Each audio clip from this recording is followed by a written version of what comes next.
المزمل مبارکه سوره چې د قران عظیم شان دریاویومه سوره ده په مکه معظمه کې را نازله شوې ده شل مبارک آیاتونه لري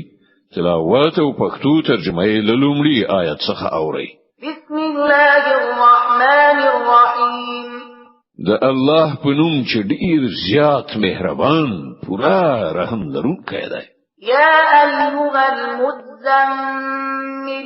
قم الليل إلا قليلا نصفه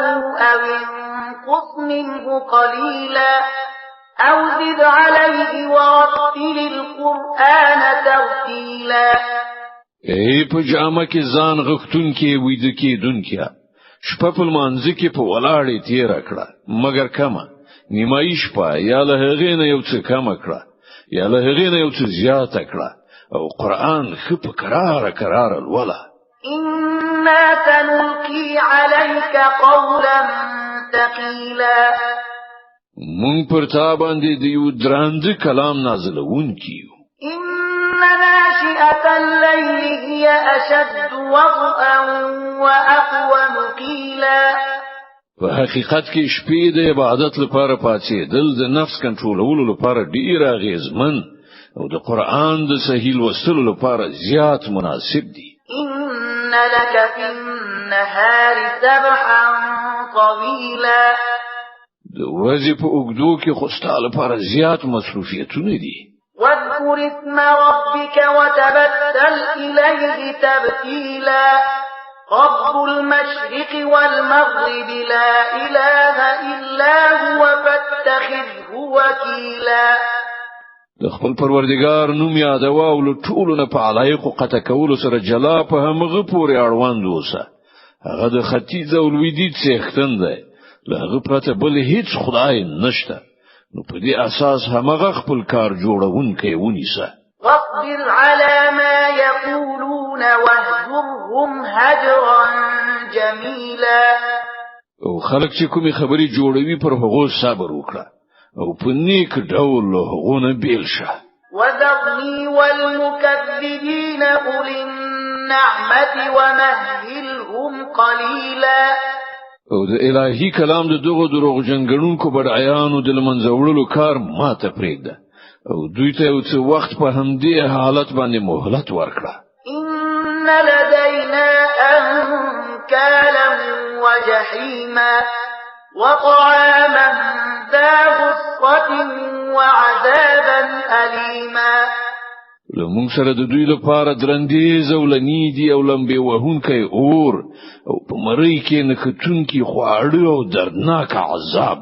يوم ترجف الأرض والجبال وكانت الجبال كثيبا مهيلا دا به هغه ورځ وي چې زمکه او غرونه ولړزيږي او د غرونو حالت داسې شي لکه د شګو ډیرې چې خوځيږي إنا أرسلنا إليكم رسولا شاهدا عليكم كما أرسلنا إلى فرعون رسولا تاسو ته مونږ په همغه شان یو پیغمبر پر تاسو شاهد لېږلی دی لکه څنګه چې مونږ فرعون ته یو پیغمبر لېږلی یو فعصى فرعون الرسول فأخذناه أخذا وبيلا وګوري کله چې فرعون د هغه پیغمبر خبره ونه منله نو موږ هغه په ډیره سختۍ سره ونیو فكيف تتقون إن كفرتم يوما يجعل الولدان شيبا السماء منفطر به كان وعده مفعولا تاسو له منلو څخه انکار وکړئ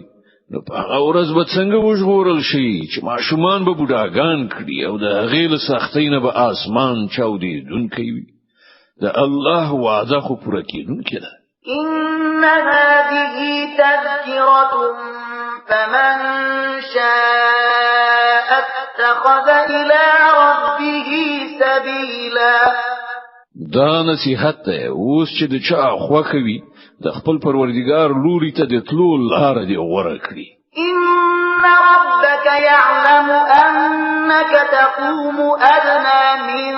ثلثي الليل ونصفه وثلثه وطائفة من الذين معك والله يقدر الليل والنهار علم أن لن تحصوه فتاب عليكم فاقرؤوا ما تيسر من القرآن علم أن سيكون منكم مرضى وآخرون يضربون في الأرض يبتغون من فضل الله وآخرون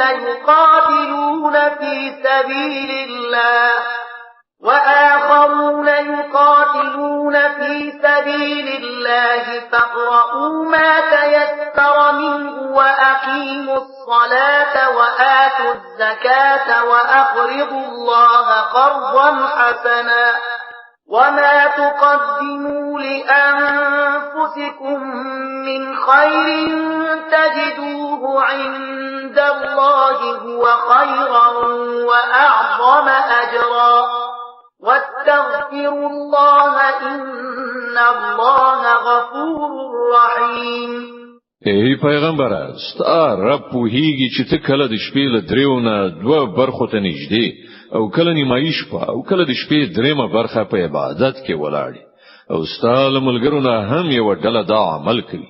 الله د شپې او ورځې وختونه حسابوي. هغه ته معلومه ده چې تاسو د وختونو سم حساب نشئ کولای. نو په دې اساس هغه پر تاسو مهرباني وکړه. نو ولولئ له قرآن څخه هغه څه چې تاسو ته آسان دي. هغه ته معلومه ده چې په تاسو کې به څوک ناروغ وي. ځینې نور خلق د الله د فضل په لټه کې سفر کوي او ځینې نور خلق د الله په لار کې جنگيږي. نو ولولئ له قرآن څخه هغه څه چې تاسو ته آسان دي. المنځ ادا کړئ، زکات ورکړئ او الله ته پور ورکوي، حسنه پور. کوم نیکی چې تاسو وړاندې د خپل ځان لپاره ولېږئ هغه به د الله په وړاندې موجوده ومومئ. اماغه ډیره خده او د هغې اجر ډیر لوی دی. له الله نه بخښنه غواړئ. بشک الله ښه بخښونکی خورا مهربان دی.